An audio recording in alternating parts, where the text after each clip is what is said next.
नमस्कार। Are K Tyagi, Ghaziabad NCR, Delhi. ओम सच्ची Janvani the truth speaks channel पर आपका स्वागत है। चैनल को सब्सक्राइब कर लें, वीडियो को शेयर लाइक कमेंट करें। आइए वीडियो अंत तक देखें, कई इन्फॉर्मेशन है इस वीडियो में, और शेयर लाइक कमेंट करें, अधिक से अधिक साथियों तक पहुँचे, रिटायरीज तक, इसलिए। और हमारे व्यूज़ इशूज़ रिटायरीज के और न्यूज़ प्रोपोगेट हों, गवर्नमेंट एट लार्ज तक जाए, पब्लिक एट लार्ज तक जाए, all sections of society, all sections of political parties तक जाए। और चैनल को सब्सक्राइब करने में 1 सेकंड खर्च होगा आपका। फ्रॉम आर के त्यागीज डेस्क, गाजियाबाद। इस संबंध में मेरी जो जानकारी है, सेंट्रल बैंक से किसी भी अधिकारी या कर्मचारी ने अभी तक Punjab and Haryana high court में केस फाइल नहीं करा। हम बात कर रहे हैं कॉम्पिटिशन रिकवरी पीरियड को 15 साल से 128 महीने या 11.5 साल करने के ऊपर केसेस लग रहे हैं फटाफट, और लोग संपर्क कर रहे हैं हमसे, और उसको जो जानकारी मैंने शेयर कर रहा हूँ उसी संबंध में। पहले भी मैंने कई सारी जानकारी और लोगों के भेजे हैं जो लोग लगा रहे हैं।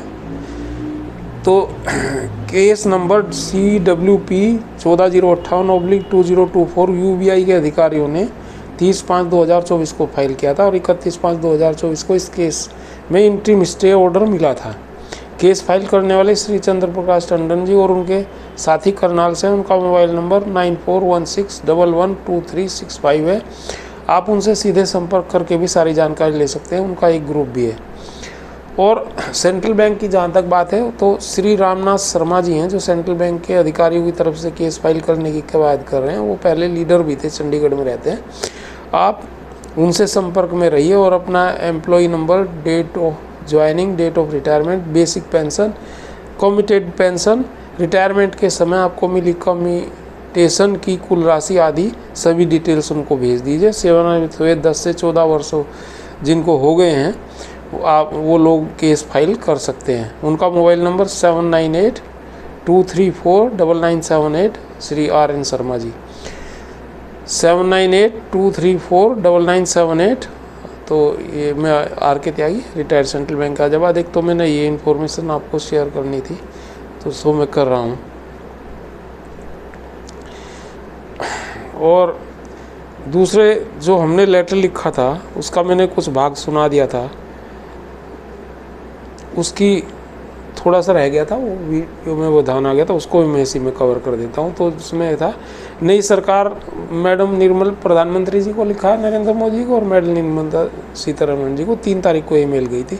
नई सरकार अपने प्रथम 100 दिनों के कार्य योजना बना रही है। हमारा मानना है कि चूंकि बैंक पेंशनर्स की पेंशन रिवीजन की मांग को लेकर बैंक प्रबंधन और IBA की मानसिकता स्पष्ट, और पेंशन रिवीजन को अंतिम रूप देने की मंशा से ही IBA ने 8/3/2024 को यूनियनों के साथ हस्ताक्षरित संयुक्त नोट में वेतन रिवीजन के साथ आवधिक पेंशन रिवीजन का प्रावधान बैंक एम्प्लॉयज पेंशन रेगुलेशन 1995 में डालने की सहमति की है, जिसे 180 दिन में डालना है।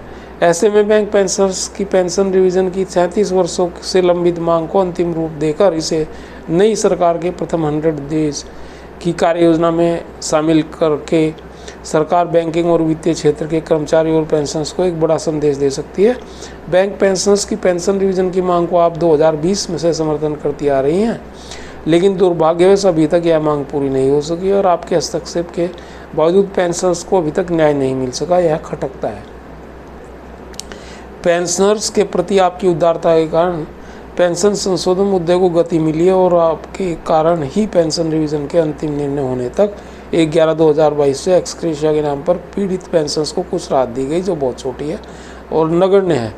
आपसे निवेदन है कि BEPR 1995 में अपडेशन क्लॉज डालने और RBI लाइन पर पेंशन रिवीजन करने का जरूरी अनुदेश बैंकों के कार्यपालकों को देने की आप कृपा करें। RBI में लागू पेंशन रिवीजन फार्मूले को सरकार पहले ही अनुमोदित कर चुकी है। RBI के आधार पर 1/1/1986 से 31/10/2022 तक के अन्य बैंक पेंशनर्स की पेंशन संशोधित होनी है, जैसा समझौते में लिखा हुआ है। आपकी दयालुतापूर्ण कार्रवाई की आशा में धन्यवाद, JN शुक्ला। तो ये था एक ये, और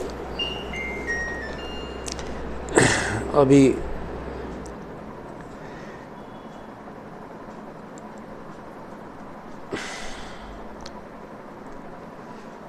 ये कम्यूटेशंस के ऊपर जो है एक बहुत ही अच्छा पत्र मिला है।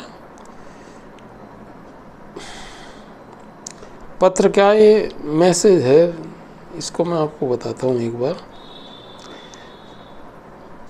फेसबुक मैसेज है और इसमें इन्होंने ये बताया है 65 साल से 5%, ये हालांकि गवर्नमेंट सर्वेंट्स के लिए है, बैंकर्स के लिए नहीं, पर जो गवर्नमेंट सर्वेंट को होता है और फिर आरबीआई को होता है, हमें वो मिलता नहीं, फिर हम गवर्नमेंट केस लगाते हैं सुप्रीम कोर्ट, हाई कोर्ट वगैरह में, तो वो बाद में देर सवेर मिलने के चांसेस हो जाते हैं। तो इसलिए क्योंकि हमारे लिए जो है प्रेरक का काम करता है। ब्रेकिंग न्यूज़ कहता है 65 साल से 5% पेंशन बढ़ोतरी, FMA 3000 बढ़ोतरी, कम्यूटेशन बहाली 12 साल से एक अतिरिक्त इंक्रीमेंट का लाभ।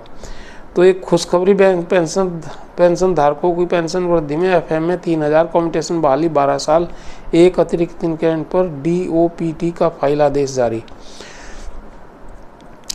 DOPT पेंशन भोगी संगठनों की मांग को लेकर एक बैठक नई दिल्ली विज्ञान भवन में आयोजित की गई और इस बैठक में पेंशन भोगी संगठनों के साथ साथ केंद्रीय मंत्री डॉक्टर जितेंद्र सिंह और केंद्रीय सरकार के विभिन्न विभागों के प्रतिनिधिमंडलों ने भाग लिया। इस मीटिंग में क्या क्या हुआ, कौन कौन से मुद्दों के ऊपर मोहर लगी, कौन कौन से मुद्दे खारिज किए गए, इसके मिनट्स केंद्र सरकार की तरफ से जारी किए गए हैं और इनको सभी पेंशन भोगी संगठनों के प्रतिनिधियों को भेज दिया गया है और अभी पेंशन भोगियों को इसके बारे में अवगत कराने के लिए निर्देश दिए गए हैं। क्या है देखिए, नंबर 1 पेंशन धारकों का हेल्थ चेकअप होना है इसमें। नंबर 2 65 साल से मिले 5% अतिरिक्त पेंशन का फायदा है। नंबर 3 FMA में बढ़ोतरी है। नंबर 4 फैमिली पेंशन धारकों के लिए फिक्स मेडिकल अलाउंस की मंजूरी है। नंबर 5 रेलवे किराए में पेंशन धारकों सीनियर सिटीजन्स को छूट मिलने की बात है। नंबर 6 है 30 जून 31 दिसंबर को रिटायर कर्मियों को एक इंक्रीमेंट का फायदा। 7th कम्यूटेशन बहाली 12 वर्ष की हो। तो ये इसमें आई हैं चीज़ें और फिर इसने इसको डिटेल दी हैं सारी। वो डिटेल जो है मैं किसी और वीडियो में बताऊंगा आपको, इसी के बारे में है, ये सारी डिटेल्स हैं, इसमें विवरण है, मतलब इन डिटेल इसको बताया गया है सारा। तो ये चीज़ मैं फ़िलहाल नहीं बता रहा, आपको कंटेंट्स बता दिए, ये बता दिया है कि भाई क्या चीज़ है इसमें।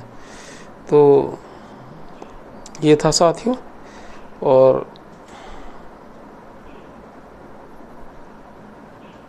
चलो धन्यवाद साथियों। भारत माता की जय, वंदे मातरम।